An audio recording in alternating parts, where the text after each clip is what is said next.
أعوذ بالله من الشيطان الرجيم. بسم الله الرحمن الرحيم. السلام عليكم ورحمة الله وبركاته. الحمد لله رب العالمين وبه نستعين. أشهد أن لا إله إلا الله وحده لا شريك له وأشهد أن سيدنا محمدا عبده ورسوله.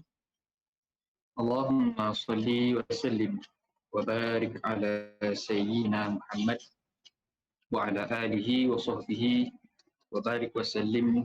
قال رب اشرح لي صدري ويسر لي أمري واحلل عقدة من لساني يفقهوا قولي. أما بعد.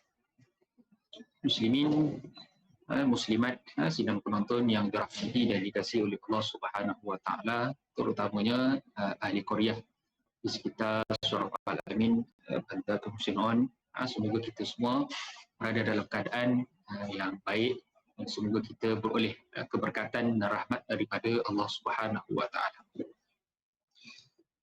Apabila menyebutkan tentang keberkatan, sudah pasti perkataan berkat ini banyak digunakan dalam kehidupan kita. Apa yang kita fahami daripada berkat mungkin berbeza-beza, tapi secara umumnya tetap kita meyakini keberkatan itu bererti kebaikan-kebaikan yang akan dibalas hasil daripada kita melakukan kebaikan kepada orang lain, dan sudah tentu apabila kita mentaati perintah Allah Subhanahu wa taala. Secara umum yang dimaksudkan dengan berkat adalah ziyadatul khair, bertambahnya kebaikan. Dia boleh didapati daripada beberapa hadis yang disebutkan oleh Nabi sallallahu alaihi wasallam, antaranya hadis man tala umruhu wa hasuna amalu, sebagai gambaran apa yang dimaksudkan dengan kebaikan, keberkatan ataupun bertambahnya kebaikan, iaitu bagi sesiapa yang umurnya panjang dan amalannya semakin baik. Maka itu gambaran kepada makna keberkatan dalam kehidupan kita. Begitu juga suatu hadis akhir zaman yang disebutkan oleh baginda sallallahu alaihi wasallam yang memberi panduan kepada kita apa yang dimaksudkan dengan hilangnya keberkatan dalam hidup kita. Sebagai panduan, bukanlah dia sebagai suatu ketentuan ataupun ketetapan yang pasti, tapi Nabi bagi panduan untuk kita lihat apakah benar kehidupan kita mendapat berkat daripada Allah Subhanahu wa taala. Dalam satu riwayat Bukhari Muslim daripada riwayat Abu Hurairah radhiyallahu anhu, lebih kurang mafhumnya bahawa di antara tanda akhir zaman adalah waktu semakin singkat, harta melimpah ruah, fitnah tersebar dengan meluas, dan banyaknya terjadi pembunuhan. Ini di antara hadis akhir zaman yang kita akan dapati menggambarkan realiti di akhir zaman yang disebutkan oleh Nabi sallallahu alaihi wasallam 1400 tahun dahulu. Yang saya nak ambil perhatian kita adalah berkaitan dengan yang Nabi sebutkan, waktu semakin singkat. Kepada ulama bahaslah, dan sudah tentu kita pun akan tertanya-tanya apa maksud waktu semakin singkat. Orang dulu waktu dia lagi panjang daripada kita ke? Maka suatu pandangan daripada Imam Nawawi rahimahullah ta'ala bahawa yang dimaksudkan dengan waktu semakin singkat adalah hilangnya keberkatan daripada aspek masa kita. Bermaksud masa tetap 24 jam, orang dulu pun ada 24 jam, kita hari ini pun tetap 24 jam, tetapi apabila kita merasakan waktu kita terlalu singkat, bermaksud keberkatan itu sedang ditarik perlahan-lahan daripada kehidupan kita. Jadi itu sebagai panduan kita lah. Kalau kita melihat kehidupan kita, segala benda tak sempat, semua benda tak settle, maka itu gambaran bahawa Allah Ta'ala sedang memberi petunjuk kepada kita. Maka bila kita merasakan sedemikian, walhal orang lain pun sama je masa dengan kita dan kesibukan kita dengan dia tak jauh beza pun, tapi kita macam-macam benda tak sempat, maka boleh jadi Allah Ta'ala sedang menguji kita dengan menarik keberkatan daripada aspek masa. Begitu juga dalam aspek-aspek yang lain, daripada aspek makanan juga memiliki keberkatannya. Allah Ta'ala suruh kita cari rezeki yang baik dan juga halal. Bukan setakat halal tetapi baik. Itu juga menjadi sebahagian daripada erti keberkatan dalam hidup kita. Apatah lagi rezeki. Boleh jadi rezeki itu tak semestinya duit. Ada orang yang tidak memiliki kekayaan tetapi hidupnya tenang, maka itu juga petanda Allah Ta'ala melimpahkan berkat dalam kehidupan kita. Maka secara asasnya, apa juga yang berjadi, kita perlu teruskan kehidupan dengan memperbanyakkan amal kebaikan. Baik. Yang kedua, yang kita nak kongsikan pada malam ini adalah berkaitan bumi yang diberkati oleh Allah Subhanahu Wa Ta'ala di dalam Al-Quran. Secara umum, bumi ini memang tempat kita beramal. Secara umum, kita semua maklumlah. Kat mana-mana kita duduk pun, insya-Allah ada kebaikannya. Tetapi secara khusus, ada tempat-tempat yang memang Allah Ta'ala dah bagi tahu. Tempat ni memang baik. Sebagaimana ada tempat-tempat yang Allah Ta'ala bagi tahu tempat ni memang tak elok. Melalui perintah Allah Ta'ala kan. Satu benda yang memang kita tak boleh buatlah musim PKP ni. Apa dia? Berjalan, berrehlah. Kata Allah Ta'ala, Qul siru fil ardi, fanzuru kaifa kana aqibatul mukazzibin. Maka kata Allah, berjalan. Berjalanlah di muka bumi Allah ni, ke mana? Melihat hasil ataupun kesan-kesan kebinasaan yang telah Allah Ta'ala timpakan kepada mereka yang ingkar kepada Allah Ta'ala. Maka para ulama bahas bahawa pergi ke tempat-tempat yang tak elok itu untuk kita ambil pengajaran, tapi jangan duduk lama-lama sangat. Pergi ke tempat-tempat yang lain. Bermaksud kalaulah tempat tak elok tu Allah Ta'ala suruh pergi untuk kita ambil pengajaran, maka sudah tentulah tempat yang baik itu lagilah digalakkan pergi. Sebagaimana satu hadis, la tushaddur rihal illa ila salasati masajid. Jangan buat plan nak berjalan kecuali 3 tempat ini dulu. Dah pergi 3 tempat ni, pergilah tempat ni. Kan, masjid, kita kata Masjidil Haram, kemudian Masjidil Aqsa, dan yang ketiga Masjid Haza, masjid akulah. Jadi 3 tempat ni memang kita kena cita-cita dan menunjukkan kesungguhan untuk pergi buat umrah, buat haji. Masjidil Aqsa sudah tentu ada perbincangan yang lain. Lepas tu barulah kita pergi tempat-tempat yang lain dengan tujuan untuk mendapatkan pengajaran, mendapatkan hikmah untuk kita meneruskan sama ada kita melihat kebaikan generasi-generasi terdahulu dan keburukan orang-orang yang mengingkari perintah Allah Ta'ala. Tetapi secara umum, bila kita tadabbur ayat, bila Allah Ta'ala kata Qul siru fil ardi fanzuru kaifa kana aqibatul mukazzibin, kenapa Allah Ta'ala mention tempat yang memang tak elok untuk kita pergi?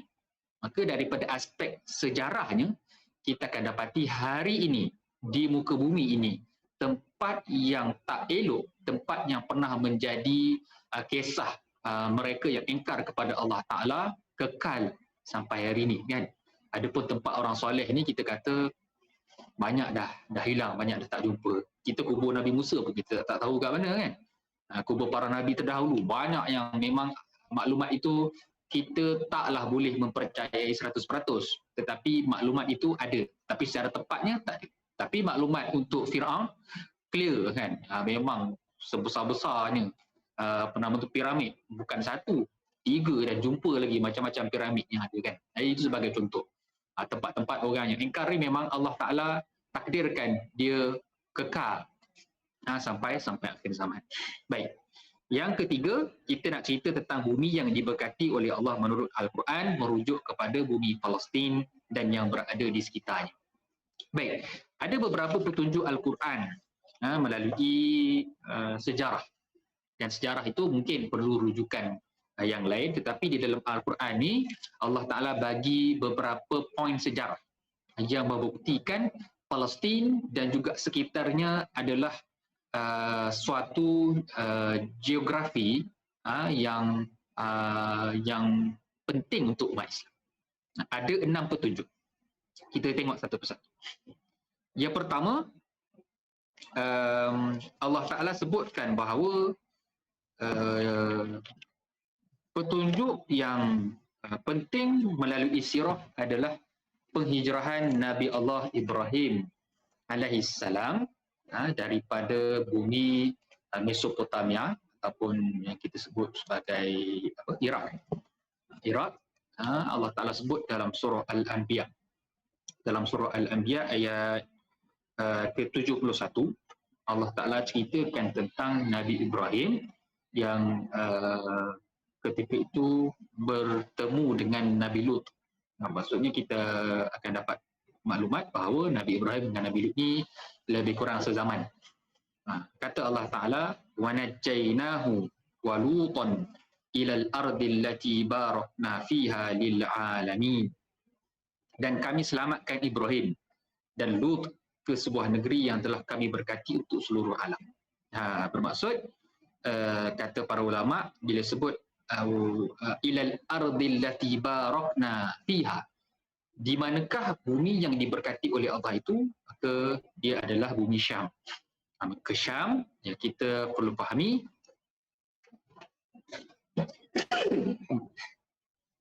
Syam merujuk kepada peta zaman dulu, termasuk dalam Syam itu adalah bumi Palestin. Syam yang telah dipecahkan selepas kejatuhan Turki Uthmaniyah menjadi kepada 4 buah negara, ataupun sebenarnya 5 buah negara. Syam yang dulu termasuknya adalah bumi Palestin. Maka Nabi Ibrahim menuju daripada Iraq ke Syam, dan ketika itu di tengah jalan bertemu dengan Nabi Lut daripada tempat yang dikatakan Sodom. Maka akhirnya mereka sama-sama berhijrah ke bumi Palestin.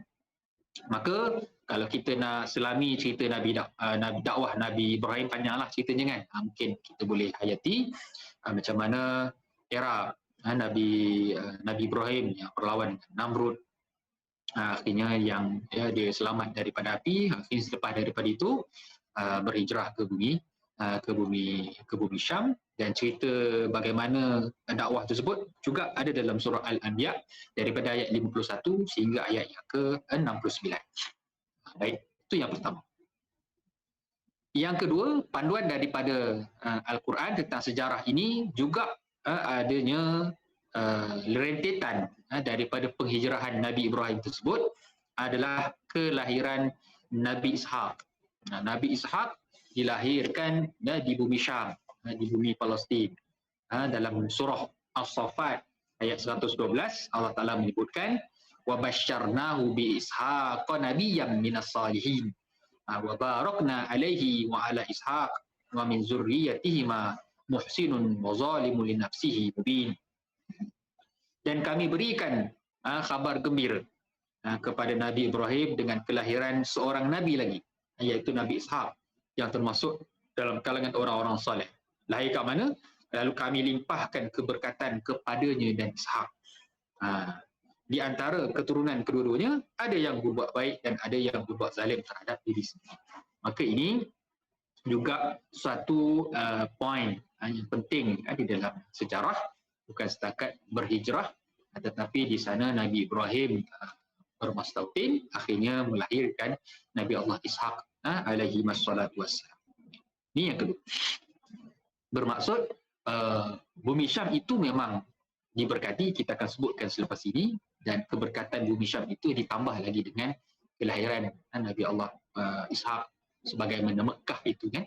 Mekah itu akhirnya menjadi tempat yang mulia kerana apa? Tempat kelahiran Nabi kita Muhammad sallallahu alaihi wasallam. Yang ketiga,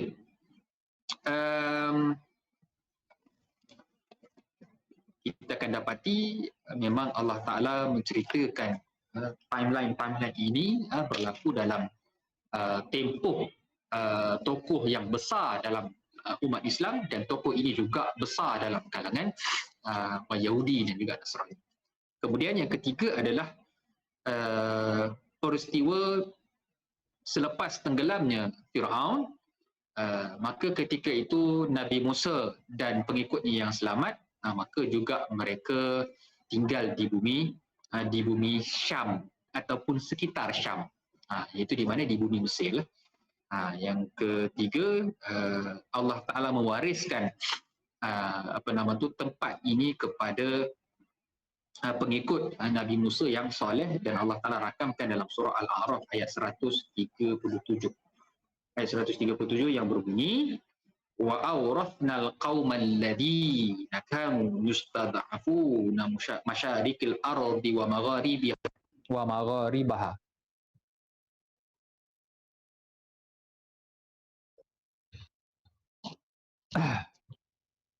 allati barakna fiha, iaitu kami wariskan kepada kaum yang tertindas itu bumi di bahagian timur dan bahagian barat yang telah kami berkati. Maka kat sini ada beberapa pandangan. Kita tahu kan, dia orang kan duduk kat Mesir, tetapi apa yang dimaksudkan oleh Allah Ta'ala, wa awrathnal qaumal ladzina kan yustad'afuna masyarikal ardi wa magharibaha allati barakna fiha. Maka kata para ulama, antara maksudnya adalah negeri Syam, Mesir dan negeri-negeri sekitar kedua-dua ni. Bermaksud apabila mereka berjaya menyelamatkan diri daripada Fir'aun, selepas itu Allah Ta'ala tetapkan mereka berada di semenanjung Sinai, dan mereka juga menjadi aman di kawasan sekitarnya, termasuklah Syam. Jadi memang suatu hikmah yang besar apabila mentaati Allah Subhanahu Wa Ta'ala, akhirnya tempat itu akan menjadi berkat. Ini suatu perkara yang kita tidak boleh nafikan. Tinggal hanya nak melakukannya memerlukan kepada suatu usaha yang kuatlah. Ini yang ketiga. Kemudian di satu zaman yang lain, Allah Ta'ala juga menceritakan tentang perihal Palestin ataupun kata Syam pernah diperintah oleh seorang Nabi. Dan maksud perintah itu adalah benar-benar mentadbir Syam sehingga menjadi tempat yang makmur. Dan Allah Ta'ala rakamkan dalam surah Al-Anbiya ayat 81. Kata Allah Ta'ala, wali Sulaiman ar-riha asifah tajri bi amrihi ilal ardi allati barakna fiha wa kunna bi kulli syai'in alimin. Dan kami tundukkan untuk Sulaiman angin yang sangat kencang tiupannya. Kita pun tahu kan kenderaan rasmi Nabi Sulaiman ini angin. Macam mana naik, wallahu a'lam. Tetapi sampai ke tempat daripada satu tempat yang lain dengan sangat cepat, kerana Nabi Sulaiman pada waktu itu mentadbir dunia kan. Dan pusat pentadbiran Nabi Sulaiman menurut pandangan yang kuat adalah di bumi Palestin, dan yang berhembus dengan perintahnya ke negeri yang kami beri berkat padanya, dan kami maha mengetahui. Maka di sini juga disebutkan bahawa Nabi Sulaiman memakmurkan lagi bumi Palestin dengan memerintah, dan pemerintahan Nabi Sulaiman bukan setakat di bumi Palestin. Hikmah apabila mentaati perintah Allah Ta'ala, maka pentadbiran Nabi Sulaiman merebak sehinggalah sampai ke Yaman. Dan benda ini juga disebutkan oleh Allah Ta'ala dalam surah yang lain, dalam surah Sabah, ketika mana satu cerita yang masyhur lah kan, tentang kisah Nabi Sulaiman yang berdakwah kepada seorang ratu di sebuah wilayah yang namanya Sabak. Dan Sabak menurut pandangan ulama berada di Yaman, dan ketika itulah apabila berjaya dakwah kepada Ratu Sabak, maka akhirnya keseluruhan umat di Sabak itu memeluk Islam, dan pemerintahan Nabi Sulaiman menjadi luaslah daripada Palestin sampailah ke Yaman. Dan Allah Ta'ala sebut pada ayat yang ke-18 dan juga pada ayat yang ke-19. Kata Allah Ta'ala, وَجَعَلْنَا بَيْنَهُمْ وَبَيْنَ الْقُرَى الَّتِي بَارَكْنَا فِيهَا قُرًى ظَاهِرَةً وَقَدَّرْنَا فِيهَا السَّيْرَ سِيرُوا فِيهَا لَيَالِي وَأَيَّامًا آمِنِينَ. Dan kami jadikan antara mereka penduduk Sabak dan negeri-negeri yang kami berkati, yakni Syam, beberapa negeri yang berdekatan, dan kami tetapkan antara negeri itu jarak perjalanan. Berjalanlah kamu negeri-negeri itu pada malam dan siang hari dengan punya. Allah Ta'ala gambarkan betapa makmurnya daripada Sabak, daripada Syam ataupun daripada Palestin sampai ke Yaman itu. Siapa yang nak bermusafir, nak berjalan daripada Palestin sampai ke Yaman, memang tak ada masalah.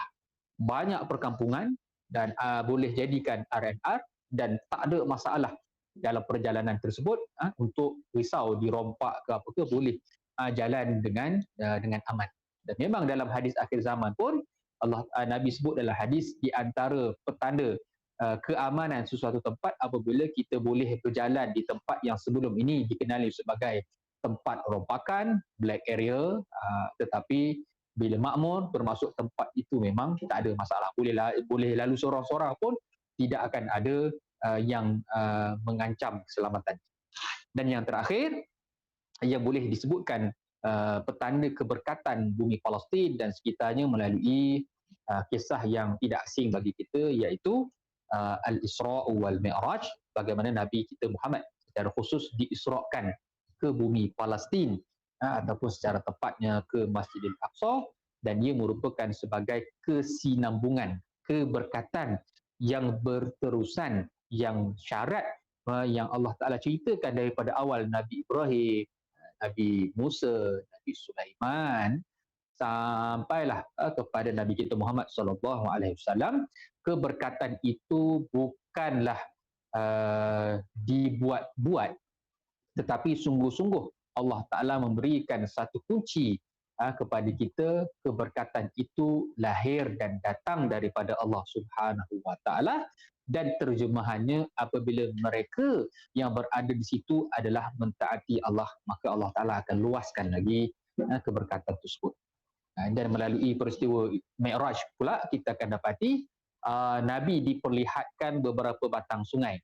Di antaranya dua sungai yang disebutkan sebagai Sungai Furat dan Sungai Nil, yang menjadi isyarat betapa pentingnya kita memahami geopolitik, geografi kawasan Syam dan sekitarnya, bahawa dia adalah hak milik umat Islam secara pasti, yang diperlihatkan kepada Nabi kita Muhammad SAW. Dan cerita ini pun menjadi cerita yang penting juga di kalangan orang Yahudi. Baik, jadi daripada poin-poin sejarah yang diceritakan oleh Al-Quran dan pendetilan dia boleh sama-sama kita study, kita kaji macam mana perkaitannya sehinggalah ke hari ini.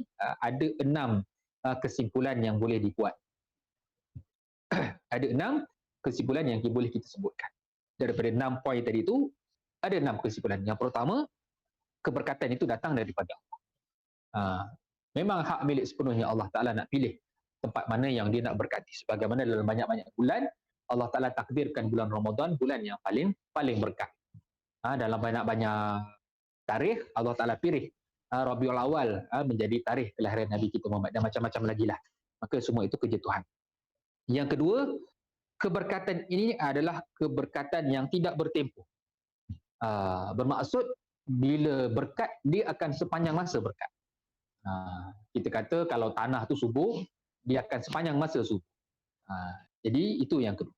Yang ketiga, Allah Ta'ala apabila menyebutkan tentang keberkatan ini, memang Allah Ta'ala gunakan fi'il madhi, barakna, yang kami telah berkati. Dan mengikut pandangan daripada aspek penggunaan bahasanya, dalam ilmu bahasanya, kita akan para ulama mentafsirkannya bahawa yang dimaksudkan dengan barakna itu membawa makna tetap, iaitu keberkatan yang tetap. Yang keempat, keberkatan itu pula merangkumi masa dan juga penghuninya. Apakah yang menjadi kayu ukur bahawa tempat itu berkat? Yang pertama, masa. Yang kedua, penghuni. Siapa yang menghuninya itu juga menjadi penanda aras kepada keberkatan tempat tersebut. Jadi, apa maksud penghuninya? Maka yang kelima, keberkatan penghuninya itu ada syarat. Dan keberkatan penghuninya itu ada syarat, dijelaskan oleh Allah Subhanahu Wa Taala dalam surah As-Saffat. Kita bila cerita tentang kelahiran Nabi Ishaq tadi itu, Allah Ta'ala dah sebut dah kat situ syarat bagaimanakah penghuni, yang kita kata penduduk tempat itu, yang bila mereka berada di situ barulah Allah Ta'ala berikan keberkatan tadi. Itu maksud dia. Bermaksud kalau terputus tu seolah-olah macam dia stop sekejap. Dan stop itu bukan stop secara keseluruhannya, hanya part tertentu sahaja yang Allah Ta'ala stopkan. Yang lain tu faktor-faktor yang lain masih lagi ada keberkatan-keberkatannya, tetapi dengan sebab penghuninya yang tidak cukup syarat, maka boleh jadi keberkatan itu dihentikan oleh Allah Ta'ala. Apa syarat dia? Allah Ta'ala sebut wa barakna alaihi wa ala ishaq wa min zurriyatihima muhsinun wa zalimu li nafsihi mubin. Bermaksud memang Allah Ta'ala bagi tahu keberkatan itu ada pada zuriat Bani Israel tadi itu. Jadi kita kata semua ke? Tak. Hanya mereka yang soleh, hanya mereka yang mentaati Allah dan Rasul dan ikut jalan para nabi, itulah syarat. Kerana memang Allah Ta'ala bagi tahu dalam kalangan zuriat itu ada yang baik dan ada yang tak baik, ada yang jahat. Bagaimana kita pernah kongsikan, kejahatan yang dilakukan oleh Yahudi ataupun Bani Israel bermula daripada kisah adik-beradik Yusuf itu sendiri, dan adik-beradik Yusuf itu menjadi gambaran kepada perilaku Yahudi pada hari ini. Maka yang menjadi jahat itu memang Allah Ta'ala dah maklumkan, memang akan ada. Sebab itu memang Allah Ta'ala sebut secara direct di dalam surah Al-Fatihah, ghairil maghdubi alaihim, bahawa yang aku murkai itu adalah daripada Yahudi yang mereka tidak mentaati Allah dan Rasul. Dan yang terakhir, keberkatan penghuninya adalah untuk seluruh alam. Bermaksud yang akan menjadi penanda kepada makmurnya bumi Palestin, Syam adalah umat Islam secara keseluruhan. Maka tertolaklah hujah daripada kalangan Yahudi yang mengatakan kami yang berhak memiliki bumi Palestin, dan kesan daripada itu mereka halau semua orang bukan Islam yang mereka anggap hina, yang mereka anggap tak layak untuk berada di sini. Padahal kalau kita secara umumnya sepatutnya, kalaulah mereka nak memiliki bumi Palestin pun silakanlah, tapi tidak boleh menafikan hak umat Islam. Yang berlaku hari ini bukan setakat ingin memiliki, bahkan nak meluaskan lagi kawasan, tetapi dalam masa yang sama menafikan hak orang Islam. Dan sudah tentu secara sejarahnya berlaku penyelewengan, sejarah yang sangat-sangat jelas, tetapi perlu difahami dan diterangkan secara rasional supaya difahami oleh umat Islam, generasi-generasi yang ada pada hari ini, yang dikhawatiri kalau kita juga secara emosional, secara marah-marah, yang akhirnya akan mendatangkan simpati kepada musuh yang sepatutnya kita betul-betul musuhi, tapi akhirnya musuh itu mendapat simpati. Baik, poin yang terakhir saya cuba sebutkan secara ringkas di dalam surah surah Al-Isra, ada suatu ayat yang Allah Ta'ala ceritakan kepada kita tentang kerosakan yang dilakukan oleh Bani Israil. Kita cuba ringkas ya. Allah Ta'ala sebut selepas mana ayat pertama cerita pasal Isra' dan Mi'raj, pada ayat yang keempat Allah Ta'ala sebut tentang suatu situasi yang akan berlaku di akhir zaman, iaitu wa qadaina ila bani Israil fil kitab la tufsidunna fil ardi marrataini wa la ta'lunna 'uluwan kabira. Dan kami tetapkan terhadap Bani Israel, kamu pasti akan membuat kerosakan di muka bumi ini 2 kali, dan pasti akan menyombongkan diri dengan terlalu angkuh. Bahawa satu perkara yang penting untuk kita fahami, bila Allah Ta'ala kata apa, Bani Israel ini akan melakukan kerosakan sebanyak 2 kali, maka tafsiran kepada ayat ini merupakan mesej penting kepada kita. Kalau kita, maaf saya tak sempat bacalah detail, para ulama memang khilaf tentang apakah kerosakan tersebut. Kebanyakan dalam tafsir-tafsir yang muktabar, tafsir-tafsir yang kita kata maktur dan tafsir-tafsir yang asas, memang menyebutkan kerosakan yang dilakukan ini telah lalu. Zaman Nabi Musa, zaman Nebukadnezar, zaman Rom, bermaksud dah tak ada dah. Tafsiran-tafsiran tentang 2 kerosakan ini dah berlalu. Tetapi apabila diteliti, dan saya cenderung untuk membawa pandangan Dr. Salah Abdul Fattah Al-Khalidi, apakah 2 kerosakan ini benar-benar telah berlalu, sedangkan hari ini kita sedang berhadapan dengan kerosakan Yahudi depan mata. Maka kata Dr. Salah Abdul Fattah Al-Khalidi, 2 kerosakan ini perlu kepada kefahaman yang baru. Kita tidak menafikan ijtihad ulama terdahulu, barakallah, kepada mereka yang telah memandu kepada kita semua pada hari ini. Tetapi penting untuk kita sentiasa segarkan Al-Quran dengan realiti kita pada hari. Maka kata Dr. Solah, dua kerosakan ini perlu kepada kefahaman yang baru. Maka bila disebutkan kedua kerosakan tersebut, Allah Ta'ala sebut pada ayat yang kelima, فَإِذَا جَاءَ وَعْدُ أُولَاهُمَا بَعَثْنَا عَلَيْكُمْ عِبَادًا لَنَا أُولِي بَأْسٍ شَدِيدٍ فَجَاسُوا خِلَالَ الدِّيَارِ. Maka apabila tiba saat hukuman kejahatan yang pertama, kami datangkan kepadamu hamba-hamba kami yang gagah perkasa. Lalu mereka bermaharajalela di kampung-kampung, dan itulah ketetapan yang pasti terlaksana. Bermaksud kerosakan pertama telah dilakukan, dan apabila kerosakan pertama itu berlaku, Allah Ta'ala datangkan satu kumpulan yang akan menyelesaikan kerosakan. Maka kata Dr. Salah Abdul Fattah Al-Khalidi, pandangan dia cenderung untuk mengatakan kerosakan pertama yang dilakukan oleh Bani Israil adalah kerosakan di bumi Yathrib sebelum kedatangan Nabi SAW. Madinah ataupun Yathrib, kota yang sebenarnya sangat-sangat penuh dengan kerosakan. Jadi kita perlu merujuk kepada sirah lah bagaimana yang berlaku di Yathrib pada waktu itu. Memang Yahudi ini memang melaga-lagakan antara Aus dan Khazraj dan macam-macam lagi yang buat. Mereka monopoli ekonomi dengan sistem riba dan sebagainya. Aus dan Khazraj, orang Arab bergaduh begitu lama, dan itu kerosakan yang pertama dilakukan. Akhirnya Allah Ta'ala datangkan Nabi dan juga para sahabat untuk menghancurkan kerosakan tersebut. Sebab itu Allah Ta'ala sebut apa? Ba'asna alaikum ibadan lana. Ibadan lana ini adalah para sahabat radhiyallahu ta'ala dalam perang yang besar di antara umat Islam dengan Yahudi, maka perang Khaybar. Itu antara perang yang menyebutkan tentang akhirnya Yahudi itu dikalahkan. Dan sebelum daripada itu dengan Bani Nadir, Bani Quraizah, Bani Qainuqa, sehinggalah akhirnya benar-benar berlawan dengan Yahudi yang berpusat di bumi Syam. Pada waktu itu mereka ambil bantuan daripada Rom. Maka itu kerosakan yang pertama, dan Allah Ta'ala telah selesaikan kerosakan pertama itu dengan Nabi dan juga para sahabat.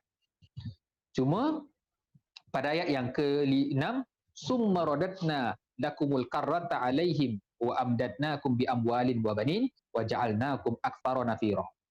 Maka selesailah dalam tempoh yang panjang sampailah kepada masa kita ini. Maka Dr. Salah kata apa? Kerosakan kedua adalah kerosakan yang dilakukan oleh Yahudi pada zaman kita. Maka sebab itu Allah Ta'ala sebut pada ayat yang ke-6, kemudian kami berikan kepadamu giliran untuk mengalahkan mereka. Kami membantumu dengan harta kekayaan dan anak-anak, serta kami jadikan kamu kumpulan yang lebih besar. Clear. Akhirnya Yahudi, kalau ikut secara rasminya, Yahudi kerosakan kedua ini bermula pada tahun 1897. Permulaan penubuhan negara Zionis pada tahun 1897 di Basel ataupun di Switzerland. Maka di situ mesyuarat pertama akhirnya memberikan ruang kepada mereka tubuh secara rasmi pada tahun 1948. Maka di situ bermulanya kerosakan kedua Yahudi, dan kita sedang berada pada era kerosakan tersebut. Sebab tu Allah Ta'ala kata apa? Kami beri izin untuk mereka kembali menang. Hari ini Yahudi menang. Kita kata Yahudi berkuasa, Yahudi sangat berkuasa. Sebab tu kalau kita renteti perang Arab Israel 1948, 1967, 1973, memang kita akan dapati mereka semakin hari semakin hebat, semakin power. Dan Allah Ta'ala sebut mereka semakin ramai. Memang semakin ramai. Yahudi semakin ramai. Walaupun bilangan tersebut masih lagi tak boleh mengatasi umat Islam. Tetapi bilangan mereka semakin ramai. Wa amdatnakum bi amwalin wa banin. Tak silap saya, selepas perang Arab Israel 1967 yang dia 1948 lagi yang mereka menang itu, orang Yahudi memang sangat-sangat bertambah dengan bilangan yang sangat ramai. Sama ada mereka semua kembali ke Palestin ataupun kelahiran yang banyak. Dan waja'alnakum aktsara nafira, dan kami jadikan mereka memiliki banyak sokongan. Hari ini kan Yahudi mendapat banyak sokongan. US confirm dah dan sedang melobi sokongan daripada kalangan orang Islam sendiri, UAE, dan mereka pula tengah nak lobby pula nak datang ke tempat kita, nak dapat sokongan Malaysia, nak dapat sokongan daripada Asia Tenggara. Jadi ini yang sedang Allah Taala jelaskan, dan bagaimanakah mereka akan dikalahkan. Allah Taala sebut pada ayat yang ke-7, fa iza jaa wa'dul akhirah liyausu wujuhakum waliyadkhulul masjida kama dakhaluhu awwala marrah waliyutabbiru ma alau tatbira. Dan jika apabila datang saat hukuman kejahatan yang kedua, kami bangkitkan musuhmu untuk mendukacitakan kamu, lalu mereka masuk ke dalam Masjidil Aqsa sebagaimana mereka memasukinya kali pertama, dan mereka membinasakan apa sahaja yang mereka. Maka ini suatu panduan yang kita kata akan berlaku nanti tempoh memang umat Islam akan masuk. Macam mana kita masuk dulu tu, gambarannya adalah bagaimana Sayyidina Umar Al-Khattab masuk ke bumi Palestin pada waktu dahulu. Dan memang simbolik kepada apa yang berlaku ini juga disebutkan dalam ayat yang 104 surah Al-Isra, ayat 104 juga gambarannya. Allah Ta'ala sebutkan, faqulna min ba'dihi li bani Israila uskunul arda fa iza ja'a wa'dul akhirah ji'na bikum lafifa. Dan setelah itu kami berfirman kepada Bani Israel, tinggallah di negeri ini, tetapi apabila masa berbangkit datang, niscaya kami kumpulkan kamu dalam keadaan bercampur baur. Gambarannya memang Yahudi akan berkumpul masuk Palestin. Sebab itu Yahudi yang mereka tidak menerima pergerakan Zionis ini, mereka menyebutkan Yahudi ramai-ramai balik ke bumi Palestin ini bermaksud adalah projek untuk membunuh diri. Itu memang Allah Ta'ala sebut. Jadi saya kira minta maaf terlebih sedikit masa 5 minit. Mudah-mudahan Allah Ta'ala rahmati kita semua. Mudah-mudahan cerita yang berlaku di Palestin secara khusus dan sekitarnya, kita sama-sama menjadi umat Islam yang peka. Itu kita dah sempat ambil maklumat lah perang Gaza yang berlaku dalam bulan Ramadan sampai Syawal.